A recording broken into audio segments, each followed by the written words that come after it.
Merry Christmas sa ating lahat. Amen? Pasko na. Excited na tayo sa Pasko? Amen. Holiday na rin. Ay, hindi. Sorry, yung iba pala wala. Sorry naman. Pero magpapasko na kasi bakit? Bagong taon ang biyaya ng Diyos. Amen? So tayo magsisimula na at ang ating pag-aaralan ngayon ay pinamagatan ko na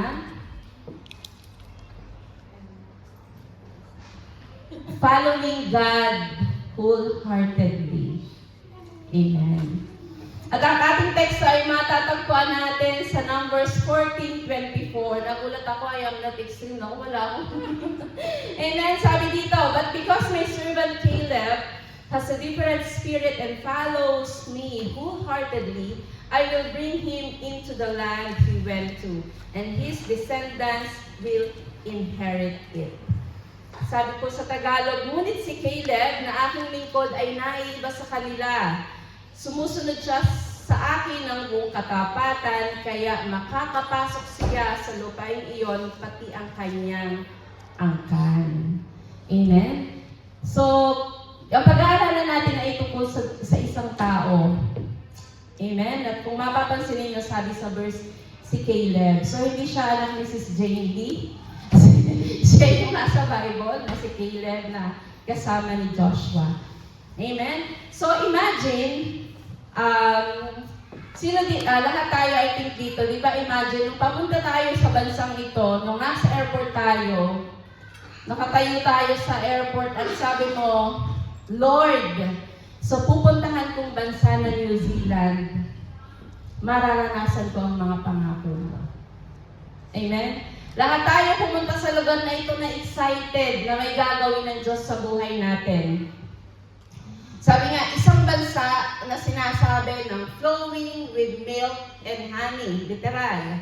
Pero, ito yung catch.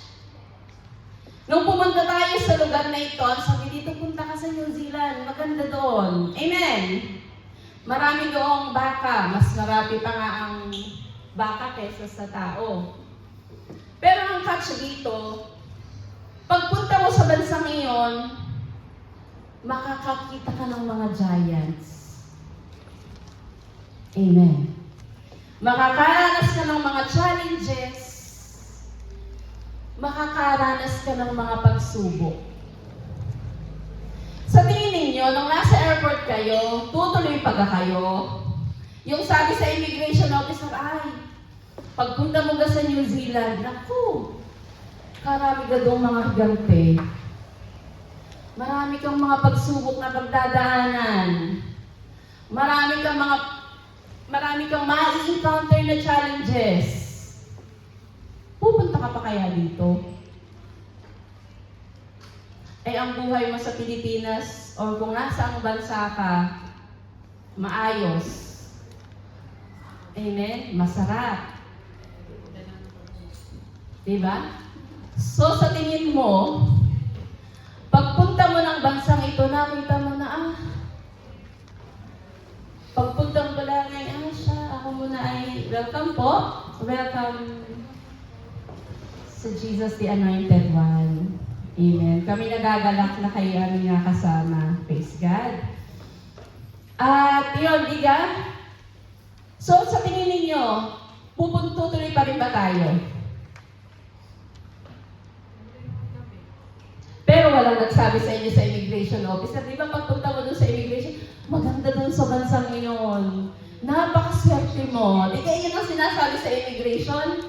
Pero walang nagsabi sa atin doon na sa immigration, pagpunta mo doon, naku, susubukin ng marami. Makakaranas ka ng iba-ibang challenges. Walang nagsabi na immigration officer na ganon. Amen? Pero biyaya ng Lord, nandito ka. Palakpakan mo yung sarili kasi napagtagumpayan mo ang immigration officer sa Pilipinas. Amen? So, nasa isang hakbang ka na. Parang mga Israelita sa panahon ni Moses. Lumabas sila sa Egypt. Nasa Egypt sila, maganda na ang buhay nila doon. Pero ang sabi ng Lord, lumabas kayo at dadalhin ko kayo sa lupang pangako, ang Kanaan. Amen? Una, excited sila. Kasi bakit? Marami silang na-encounter na miracles ng Lord on the way going to Canaan. Pero, Nang dumating sila sa lupang pangako, marami silang na-encounter na pagsubok. Nagkaroon sila na nagrereklamo na sila. Amen? Ang sabi sa kanila, Moses, bakit ka kami dinala mo pa dito? Dadating pala kami sa iba't ibang. Gugutumin pala kami dito. Ganito ganyan, nagrereklamo na sila. Pero all throughout, yung papunta sila sa lupang pangako, maraming miracles ang ipinakita ng Lord sa kanila. At nung papunta na sila doon, anong nangyari? Nagkaroon na sila ng pagrereklamo sa kanilang mga puso. Maraming Israelita ang nahirapang magtiwala ulit sa Lord. At nagkaroon sila ng matinding takot at nagrebelde sila sa Diyos. Kaya dito pumapasok yung dalawang lalaki. Kilala natin sila, si Caleb at si Joshua. So, kaunting highlights lang dito. Si Caleb, isa siya sa 12 espiya na ipinadala ni Moses. Sabi niya, sige, puntahan muna ninyo ang lupang pangako, ang Kanaan, at inyo munang i-double check kung ano baga mayroon doon. Amen? So, 10 sila, pagbalik, may bumalik sila na 12. Tapos ang nangyari, doon sa 12, ang report ng 10, puro negative. Ay naku Moses, madaming higante doon. Hindi natin sila kakayanin, malalakas sila. Amen? Ang sabi naman ng dalawa, hindi. Mayaman ang bansang iyon, malaman ang lupang iyon, malalaki ang prutas, malalaki ang maraming biyaya. Amen?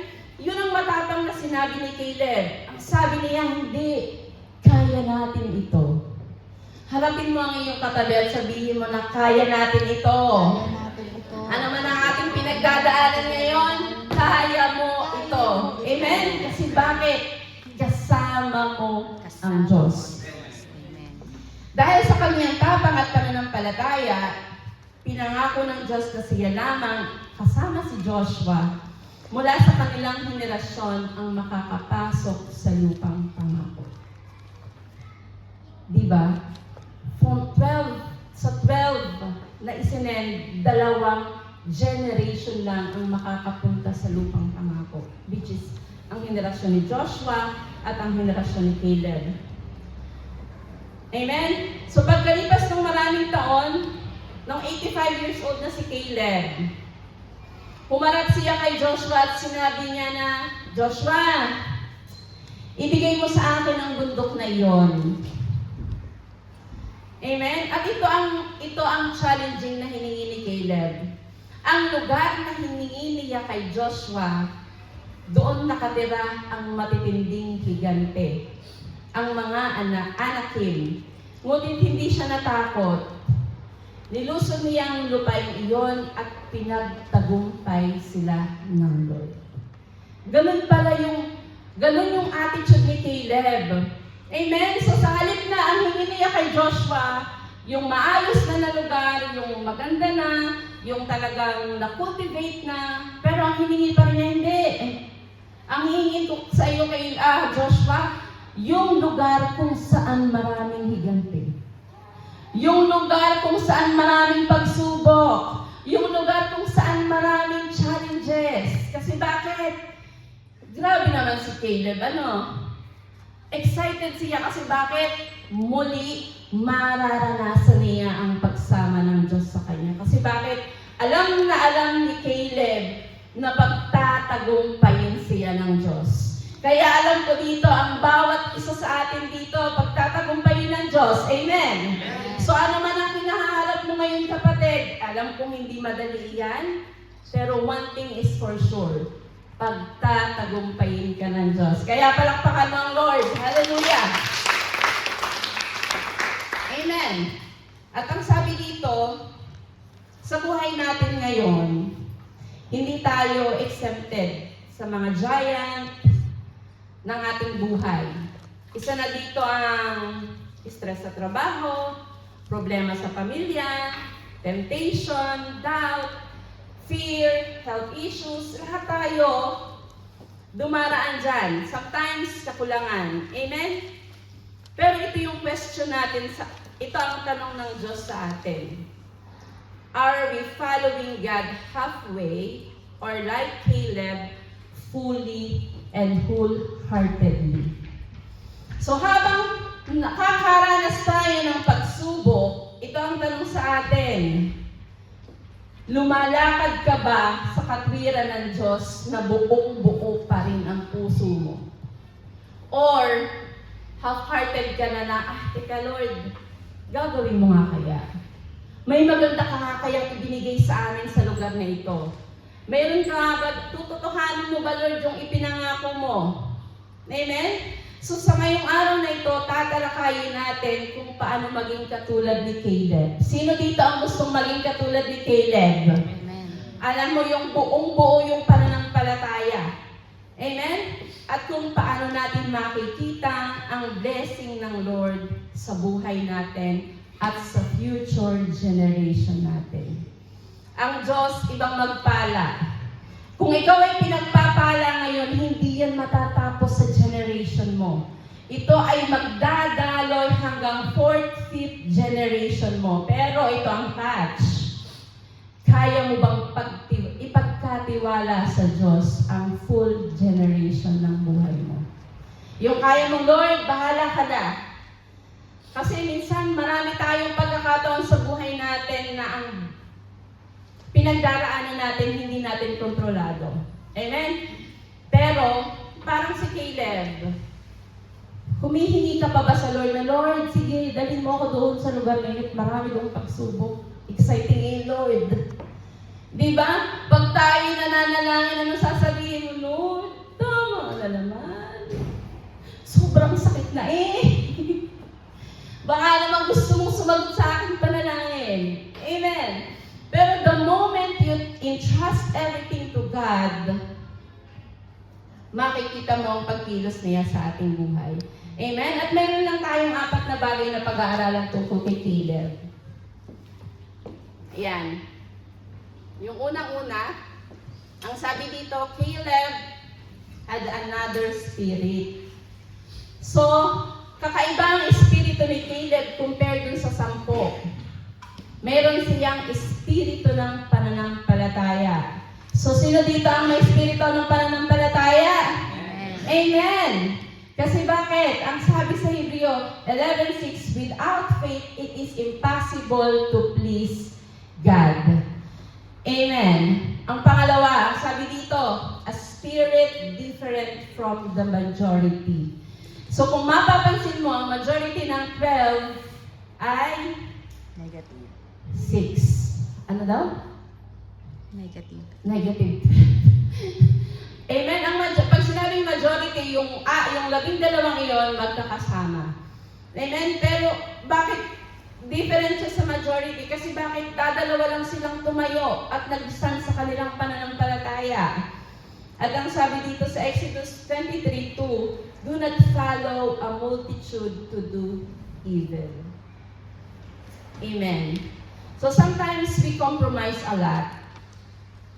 Amen? But God, ang dapat natin gawin is yung principle ng Lord na itinanim sa atin ay patuloy nating panghawakan. Ang pangatlo, ang sabi dito, a spirit focused on God promise. Sabi sa Numbers 13:30, let us go up at once, possess it, for we are well able to overcome it. Kasi bakit? Yung 12, sinasabi niya, ay yung 10, sinasabi niya na kay Moses, wag na natin puntahan yon. Pero ang sabi ni Caleb, hindi, itry pa natin ang isa. Sabi niya gano'n, puntahan ulit natin and we will possess the land kasi ipinangako ng Lord iyon sa atin. Alam ko, ang bawat isa sa atin, maraming sinasabi at ipinangako ang Diyos. Amen. Kung bakit ka nakakatayo sa mga pagsubok ng buhay mo, maraming ipinangako ang Diyos sa iyo. Amen. At hanggang ngayon, doon ka pa kumakapit. Kung bakit ka nakakangiti, kung bakit ka nakakapagpuri, kung bakit mo nasasabi na ang Diyos ay mabuti, dahil sa pangakong hinahawakan mo na nanggagaling sa Diyos. Sabi nga, kung saan ka nakatingin, doon ka matatakot. Kung ang focus mo ay problema, ang mangyayari sa iyo, magkakameron ka ng takot. Pero kung ang focus mo ay ang pananampalataya at ang courage na nagmumula sa Diyos, you can overcome it. Kaya bakit ang mga Kristiyano ay overcomer? Amen! Ang J.A.1 Selwyn ay overcomers. Amen! Ang mga J.A.1 Selwyn ay pagtatagumpayin ng Diyos. Amen! Hallelujah! At ang pangalawa, bilisan tayo. Ang pangalawa, sabi dito, Caleb followed God fully. So, hindi siya half-hearted. Ang sabi dito, wholehearted obedience. Yun ang meron kay Caleb. At sabi sa Deuteronomy 6:5, sabi dito, love the Lord your God with all your heart. Amen. So ako'y naniniwala na ang bawat isa sa atin dito, mahal ang Diyos ng buong buo. Amen. No reservation. At kung may reservation pa tayo sa pagmamahal na kaya natin ibigay sa Lord, this is the right time na isuko mo ang reservation mo. Kasi bakit hindi nakakakilos ang Diyos sa buhay mo kung kalahati lang ng puso ang ibinibigay mo. At ang kalahati ay nasa ibang bagay. Wholeheartedly obey sa Diyos. Ang pangalawa, constant perseverance. Even after 40 years sa wilderness, hindi sumuko sina Caleb. Kasi bakit, di ba, ang mga Israelita halos 40 days naging 40 years. Sabi sa Galatians 6:9, let us not grow weary in doing good. Huwag kang mapagod na gumawa ng mabuti. Kasi lahat ng mabuting ginagawa mo ay nakikita ng Diyos. Ang buhay, minsan natin parang nasa wilderness. Amen? Punong-puno ng trials, delays, struggles.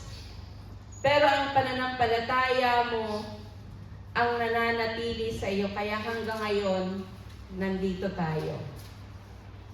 At ang pangatlo, sabi dito, steadfast loyalty. Caleb remained loyal kahit yung ibang Israelita nagrebelde at nagko-complain na. Amen. Sa ating buhay Kristiyano, maraming pagkakataon sa buhay natin tayo ay nagko-complain. Amen. Marami sa pagkakataon sa buhay natin na things is not easy. Maraming pagkakataon sa buhay natin na what we wanted and what we prayed for normally didn't happen. Amen? So, ano ang ibig sabihin ng steadfast loyalty? Mananatili ka bang tapat sa Diyos hanggang wakas, even He is not answering your prayer? Even there is a delay, even there is trials, even there is struggles, kaya mo ba bang panghawakan na maging tapat sa Diyos ng buong buo? Or dumarating na sa point ng buhay mo na ayoko na, Lord. Amen? At sabi dito sa Joshua 14:8, I wholly followed the Lord my God. Wholehearted devotions means staying faithful kahit unpopular ka, kahit mahirap, at kahit walang nakatingin sa iyo. Amen? Kaya sabi niya, ang paglilingkod natin sa Diyos, kahit walang nakatingin sa atin, ang Lord yung pinaglilingkuran natin. Sabi niya, you have to serve with integrity. Hindi lang, hindi si Pastora nakapaglinis nga. Amen? Diba? Kasi bakit? Unang-una, naglilingkod tayo sa Diyos, hindi sa kahit kaninong tao. So regardless may nakatingin sa iyo, kahit hindi ka na-acknowledge, kahit mahirap, kahit walang nakatingin na naglilingkod ka, alam mo, Lord, ginagawa ko ito kasi naglilingkod ako sa iyo. Kasi loyal ako. Amen? Na hindi natin kailangan ng any recognition. Kasi bakit? Mahirap makuha ang recognition dito sa lupa. Kasi baka pagdating natin sa langit, wala ka ng recognition. Kasi bakit? Nakuha mo ng lahat ng glory dito sa lupa. Kaya wholehearted devotions, manatili tayong tapat hanggang wakas. Ang pangatlo, ang sabi dito, God rewarded Caleb's wholehearted devotion. God always reward those who follow Him fully. Tingnan natin ang blessing ni Caleb. So may mga apat na blessing. Tatlo na ibinigay ang Lord sa atin dito. Sabi dito, God gave him the promise. Sabi sa verse natin kanina, 14:24, dun sa last portion, ng verse ng 24, ang sabi dito, God said, Him, I will bring you into the land. So, ang generation lang ni Caleb at ni Joshua ang nakapasok sa lumang pangako. Kapag sumusunod tayo sa Diyos wholeheartedly, hindi niya tayo pababayaan. Promise is guaranteed at hindi man palaging agad, pero for sure, tiyak na tiyak ang pangako ng Diyos sa atin. Ang pangalawa, ang sabi dito, God preserved His strength. Imagine, inabot pa siya ng 85 years old. Amen? 85 years old at humingi pa siya kay Joshua ng lugar na sasakupin niya. So, ibig sabihin, ganun pa siya kalakas. Sabi sa Joshua 14:11, as my strength was then, even so is my strength now. So, kung ano daw ang kalakasan ni Caleb noon, nung naging 85 years old siya, ganun pa rin siya kalakas. Amen? Dati, nung 20 years old tayo, wala pa tayo nararamdaman. Nung nag-start tayong mag-40, hindi na yung pabango natin na Johnson, naging efficacent oil na. Amen? Naging Vicks na. So, si Caleb, during that time, 85 years old na siya, pero yung lakas niya nung kabataan, lakas pa rin niya hanggang ngayon. Imagine kung gaano siya pinalakas at i-preserve ng Lord ang kalakasan niya. Kailan ba? Nung last week, di ba? Puro high blood kami sa bahay. Pero praise God, talagang biyaya ng Lord. Bumaba ng aming mga BP. Kasi bakit? Natakot na dun sa pang-BP ni Ate Carmen kasi manual na Hindi na namin maitago. So yun, imagine ang Lord ipinipreserve ang ating kalakasan basta maglingkod tayo ng tapat sa Diyos. God sustain those who are faithful. Sa age, weakness, challenges, hindi ito hadlang kapag wholehearted kang naglilingkod sa Diyos. Ito ang magandang pangako ng Lord, ang pangatlo. God blessed His seed. Hindi lang siya ang i-bless ng Lord, pati ang future generation niya. Kaya kung tayo ay naglilingkod ngayon sa Lord, for sure, ang anak mo, ang magiging anak ng anak mo, at ang magiging anak ng anak mo, for sure, blessed na. Kasi bakit? Pagpapalain daw ng Lord ang future seed ng bawat isa sa atin. Sabi sa Psalms 112, Proverbs 27, the righteous walk in integrity and his children are blessed after him. Pag pinili mong sumunod fully sa Diyos, ngayon may impact ka sa family mo, sa community mo, at sa next generation ng buhay mo. Amen? So lahat tayo gusto nun. Lahat natin, kung bakit tayo mga magulang, nagtatrabaho tayo ng, ang tawag dito, kaya tayo nag-hard work. Kasi bakit? Gusto nating ma-secure ang future ng mga anak natin. Amen? Gusto nating mabigyan sila ng magandang buhay. Pero ang sabi pala dito ng Lord, samahan natin ang pagtitiwala. At ang pagtitiwala na habang naglilingkod tayo, isi-secure din ng Diyos ang future generation mo. Amen? Kaya panghawakan natin ito.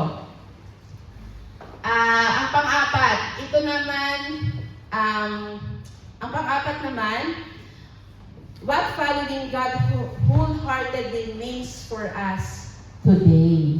So kung i-relevate natin sa buhay natin ngayon, ano daw yung wholehearted na pagsunod na pwede natin gawin? Kasi hindi na ngayon tayo makakapaggera eh. Hindi na tayo ngayon makakapanakop ng mga bansa. Imagine, yung pag may gusto ka, Pastora, punta tayo dun sa Selvin, sakupin natin. Di ba? Hindi naman ganun ngayon.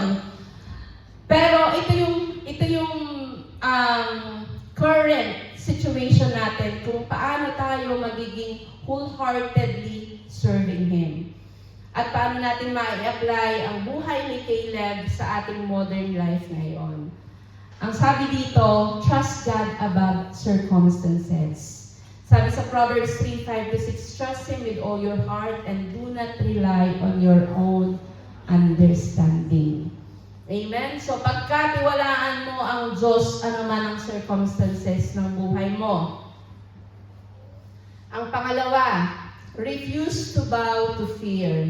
Sabi sa 2 Timothy 1:7, God gave a spirit of power, love, and self-discipline and not fear.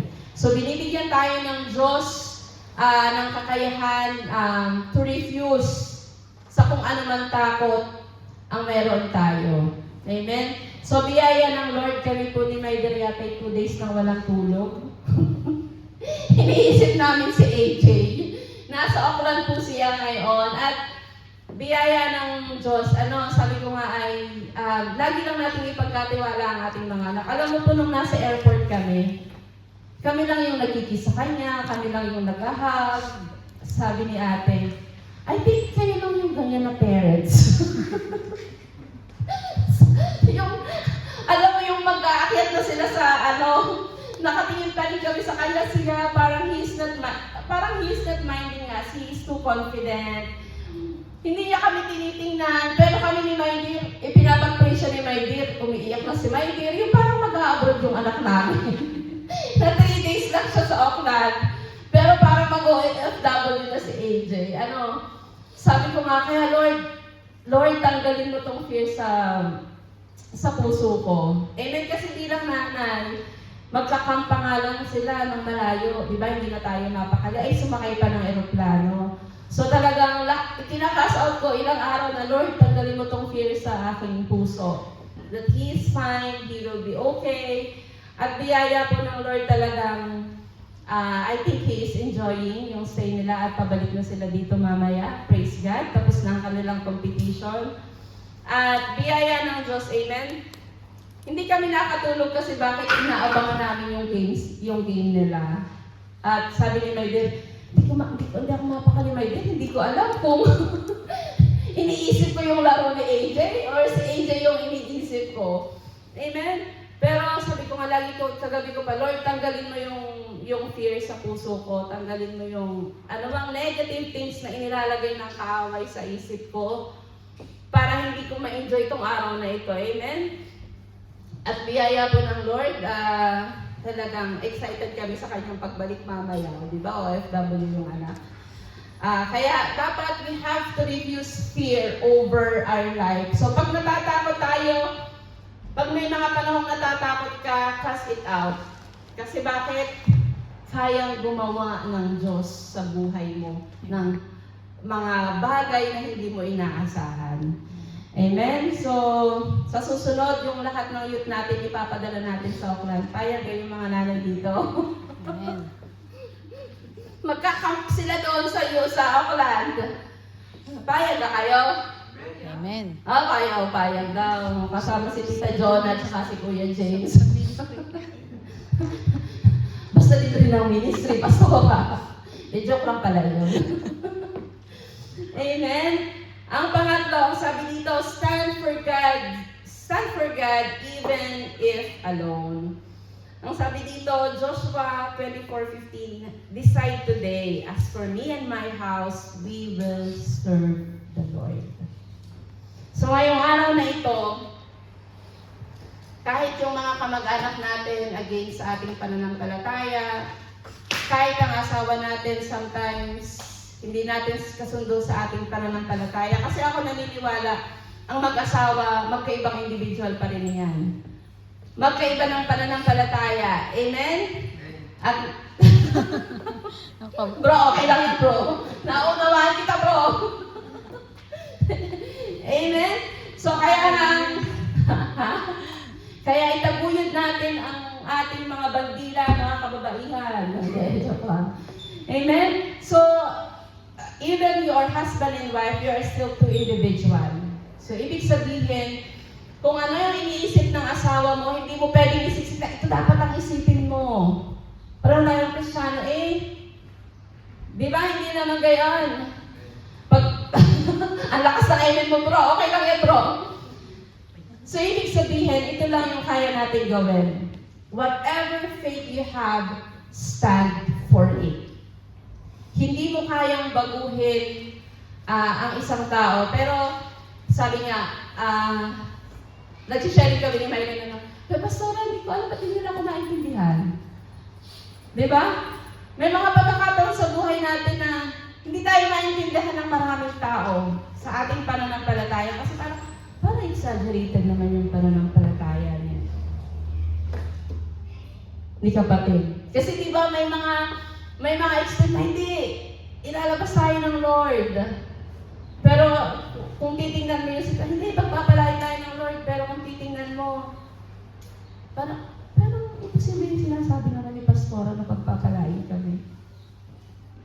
Amen? May mga pagkakataon sa buhay natin na yung nakikita natin is totally different sa kung anong ipinangako ng Diyos sa iyo. Amen? Kasi bakit? May mga challenges. Pero ito nga ang sabi, ito ang reminder sa atin, stand for God kahit mag-isa ka. Amen. Stand for your faith kahit sa tingin mo hindi ka nauunawaan ng ibang tao. Stand for what you have in your heart kasi bakit? Ang Diyos ang naglalagay niyan sa iyo. And one day, pagtatagpuin ng Lord ang pananampalataya natin. Amen. Pagtatagpuin ng Lord ang pananampalataya ng isang pamilya, pagtatagpuin ng Lord ang pananampalataya ng bawat isa. Kasi bakit? God is changing our heart. Amen. So, sino na dito yung bagong-bago na ang puso? Hindi pa masyado. Okay lang yan. Amen? So, kung bakit? Babaguhin ng Diyos ang puso mo.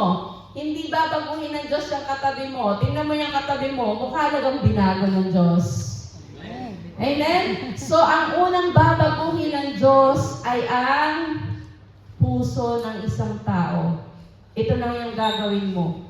Huwag kang magsawang manalangin. Amen. Huwag kang magsawang umiyak, huwag kang magsawang magbasa ng kanyang mga salita, huwag kang magsawang panghawakan ang mga pangako ng Diyos, even things is not working according to what you wanted. Even ang isang bagay ay hindi nag-work according dun sa anakin. Hindi, dapat ito dapat ganito dapat ganyan. When things is not working according to what you plan, go back to God's promise. Hindi mo kailangang balikan kung sino. Pero ang pangako ng Diyos ang babalikan mo. At ito ang pinakang mahalaga, ang pangapat. Pursue God with an undivided heart. Sabi sa Psalms 86:1, unite your heart to fear and follow God fully. Parang mali yung verse ko doon. Psalms 86:11. Amen? So, sa daily life natin, may mga giants man tayo ngayong kinakaharap. So, work, sa pamilya, we are tempted. But like Caleb, kapag wholehearted ang ating mga puso, God transformed fear into faith, obstacle into victories, and delayed into fulfillment. Napakaganda nitong huling ito. God transform your fear into faith, obstacle into victories, and delay into fulfillment. Kaya kung may mga delays, prayer ka pa na hindi sinasagot ang Diyos, okay lang yan.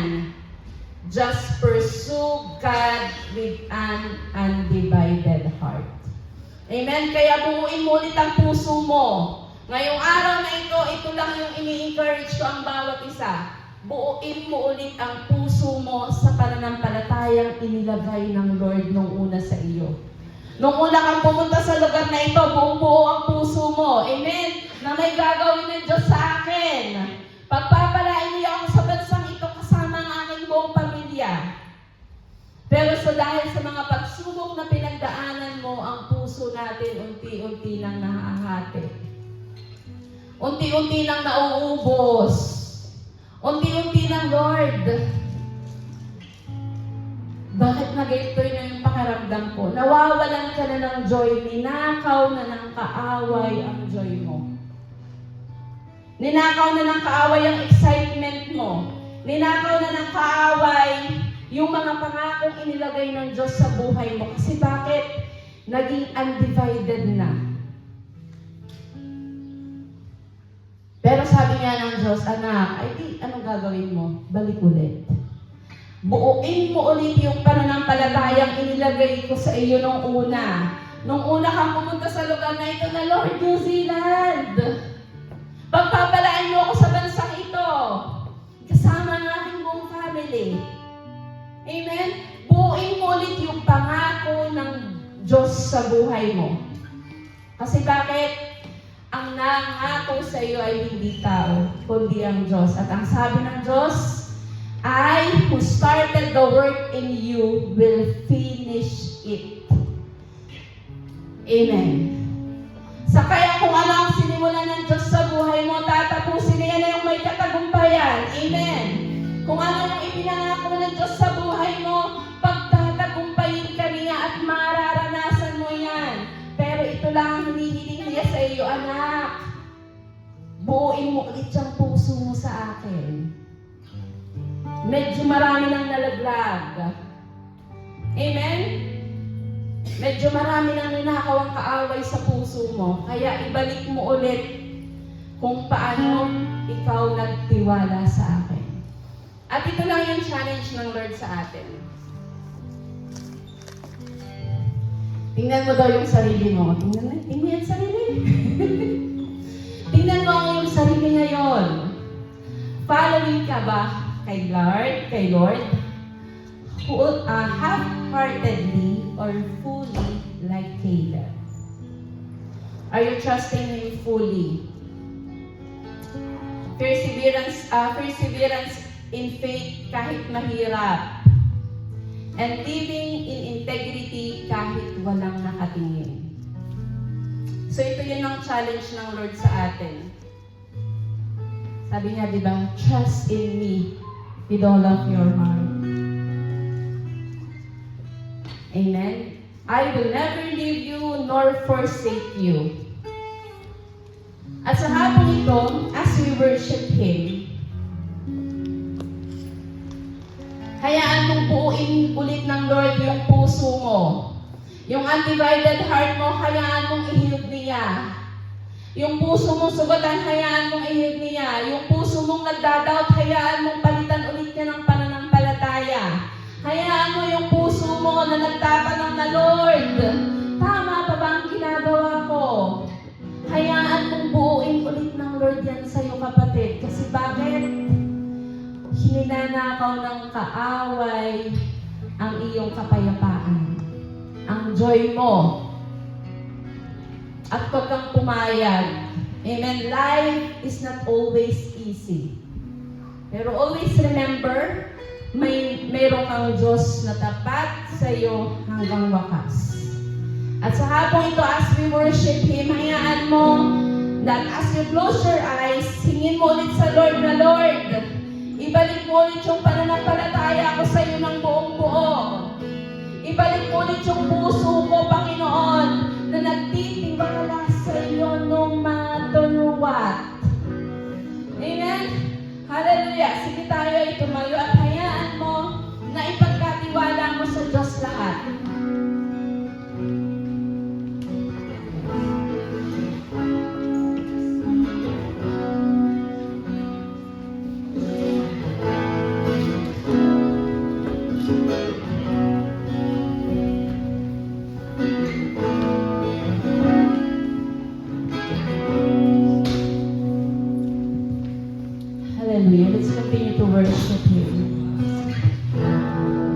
as we worship God sa hapong ito, hayaan mong huwag mong tingnan ang iyong katabi. Just focus on God and worship Him wholeheartedly this afternoon. Because God is missing your worship. Hallelujah. Hallelujah, Jesus.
Oh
puso mo half-hearted na sa pananampalataya mo sa Diyos. Ang sabi ng Lord unto me, bubuuin ko ikaw, anak. Amen? Kung sa mga panahon na naguguluhan ka na, Lord, hindi ko na alam ang aming gagawin ka, Lord. Hayaan mo na ibigay mo ulit ng buong-buo ang tiwala mo sa Diyos na may ginagawa siya. Na nakikita niya ang bawat iyak mo. Nakikita niya ang kabigatan ng puso mo. Nakikita niya ang kapaguran mo, kapatid. And ang Lord, sinasabi niya, anak, ipagkatiwala mo ulit sa akin. Hindi ako nagbago. Ikaw, ako pa rin ang Diyos noon, ngayon, at magpakailanman. Sabi ng Lord sa bawat isa sa atin. Amen? Hallelujah. Kaya huwag mong hayaan na manakaw ng kaaway ang joy mo. Huwag mong hayaan na manakaw ng kaaway ang pananampalataya mo. Huwag mong hayaan nakawin ng kaaway ang kapayapaan sa puso mo, anak. Sabi ng Lord sa bawat isa sa atin, trust in me. Amen? Hallelujah. Come on. Kaya kung nahihirapan ka, kung nabibigatan ka, it's okay. Just cry out because God is listening. God is looking into your heart at alam niya ang kabigatan mo, kapatid. Alam niya ang iyak ng puso mo. Alam niya ang kabigatan, ang paghihirap na meron ka sa puso mo. Alam ng Diyos. Kaya ipagkatiwala mo sa Kanya ng buong buo. Because He is doing something new. He is celebrating. Hallelujah.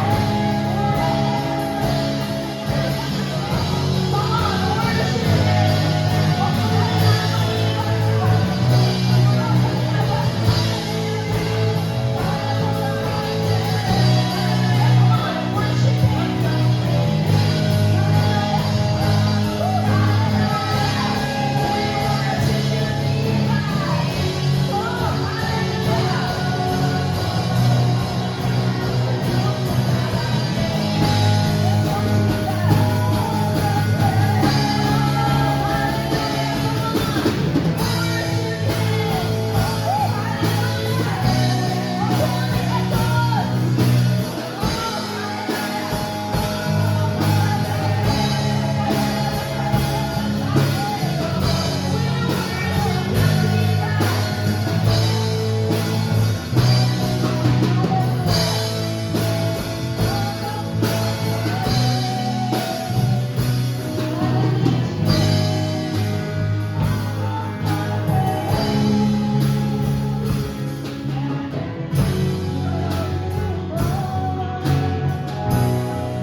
Thank you, Lord.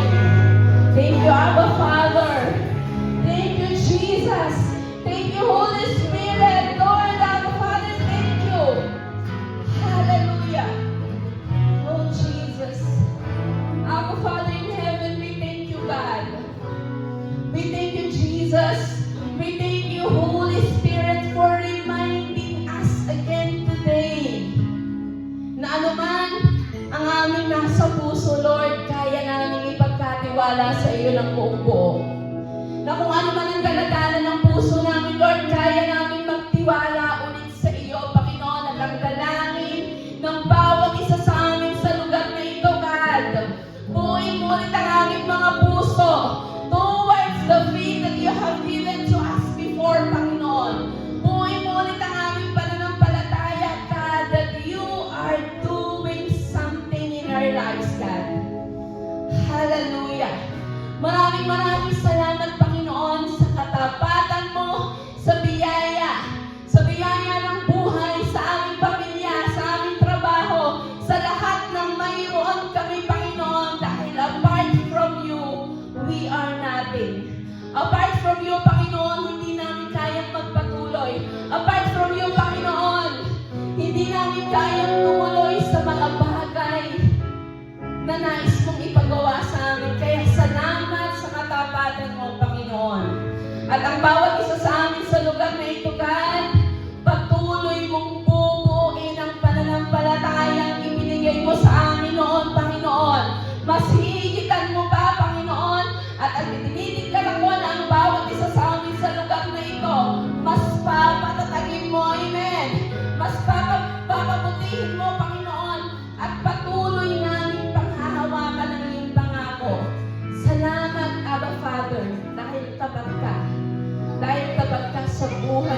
bawat isa sa amin. Kaya God, sa iyo po